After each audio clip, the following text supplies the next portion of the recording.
So we're talking innovation. Well, innovation's coming to your drive-through, right? Yeah. And so there's this to low wage jobs. There we go.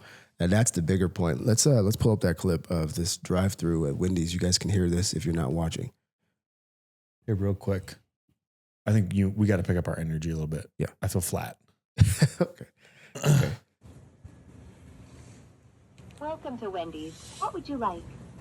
Can I have a chocolate frosty? Which size for the chocolate frosty? Medium. Can I get you anything else today? No, thank you.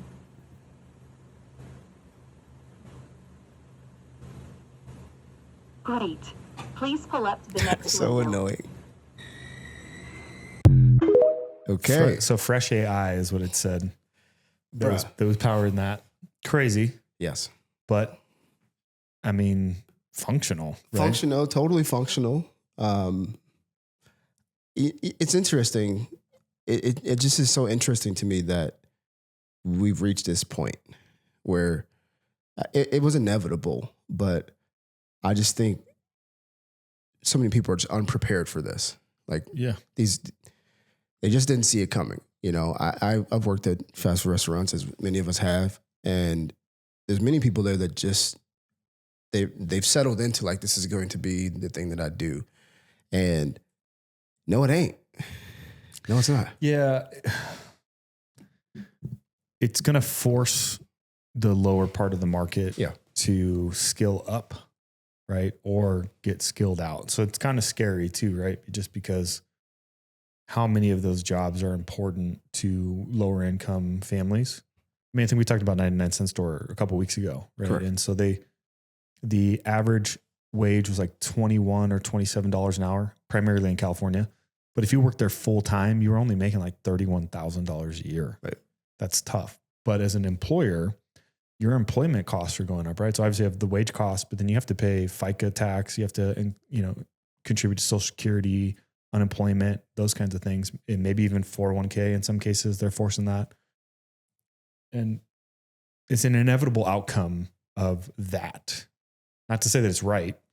It sucks. It's definitely the importance of making sure you go to school, get an education to a certain level and developing skills. But it's starting to infiltrate everywhere. Like Walmart rolled out their self-checkout. Yeah.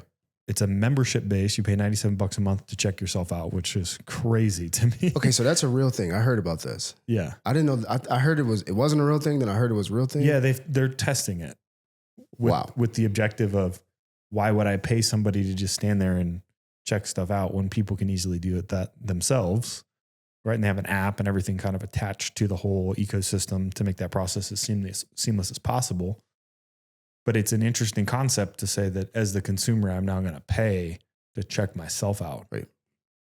But really you're getting access to the service. It's faster.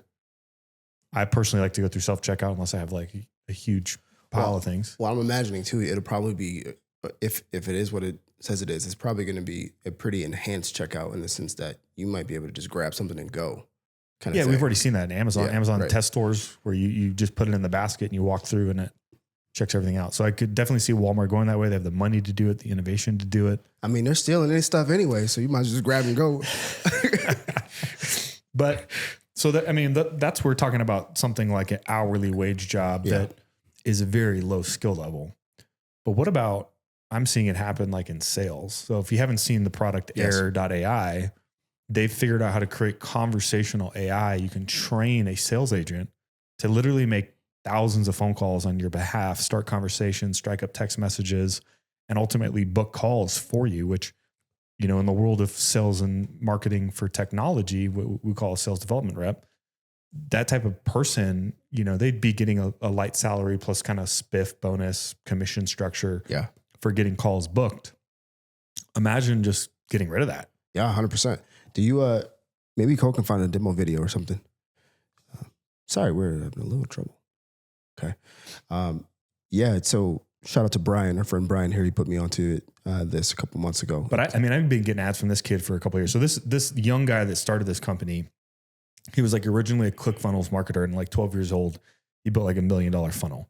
So he's gone on to parlay that into what he's doing now, which is this technology. And to the same effect of like how we train conversational AI or chatbots, they're able to do that with people and voice. Hey, James. Yeah, who's this? Hey, James. It's Alexander from Tesla Motors. How's your day going so far? It's going pretty good, my man. How about yourself? And you said from Tesla, right? It's the car company? Yeah, that's right. I'm calling from Tesla Motors, the car company. Did you have any trouble or questions while customizing your car on our website? No, we're just kind of shopping around and, just taking a look. Gotcha. That makes sense. Sometimes we're just exploring our options before making a decision, and I totally respect that. Can I ask you why you were looking into a Tesla in the first place? Interesting. Yeah, I mean, I've had my car. You can hear the initial sort of like lag in it, but you can tell by now. That video was posted last year. So it's last year, but what happens now is kind of like how you used to, or how you would map an email funnel journey. Hey, if they do this action, go left. Right. If they do this, do right. That's how their platform works now. And then you can train it. Right. So you can throw questions at it and actually have a conversation with it and prime the sales agent, just like you would with any other rep before you put them on the phone with people. And so we're super excited about it. I'm going to test it out and see how it looks and how it works. Yeah. And it's not going anywhere. I mentioned our friend Brian at Family Roofing. He's really just been looking at the ways to implement technology like this to better provide better service. See, that's the other part of the coin, was like, some people are going to lose jobs, but the truth is there is an aspect of customer experience improvement that comes by way of AI. 100%. And so entrepreneurs like Brian and Wendy's, it's going to be it's a hard thing, but it's going to be easier, and they're probably going to make less mistakes, and they're probably going to have to deal. I mean, obviously the costs, what they are, that can go to better restaurants. Air is like $297 a month for like the max package. That's nothing. Yeah. So you don't have to pay this person benefits. Even if it does 50% as good as an actual person would, the benefit's there. You know what I mean?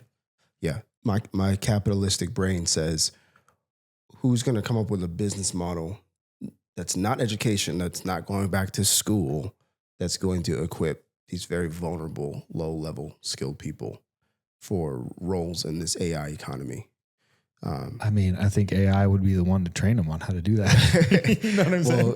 Well, there we go. Somebody's got to do it, though, like to be that catalyst for it to happen, I think. I just think that because, I honestly believe that AI will become like Google, where it'll just be second nature. That's what Brett said, right? That's what Brett said. For people to just search. And if you look at the kind of initial vision that was created by Sergey, and I can't remember the other guy from Google. Larry Page, thank you. Their initial goal was that one day somebody could search without having to type in a search query. How do you do that?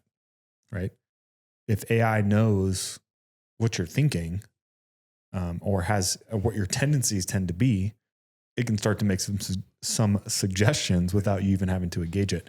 Another example of AI that I think is pretty sweet is Google has created a feature via Google Maps that if you call in on that and you're trying to book a reservation at a restaurant that doesn't have a reservation system, it'll actually call the front desk for you and say, hey, can I book a reservation for 6 p.m.?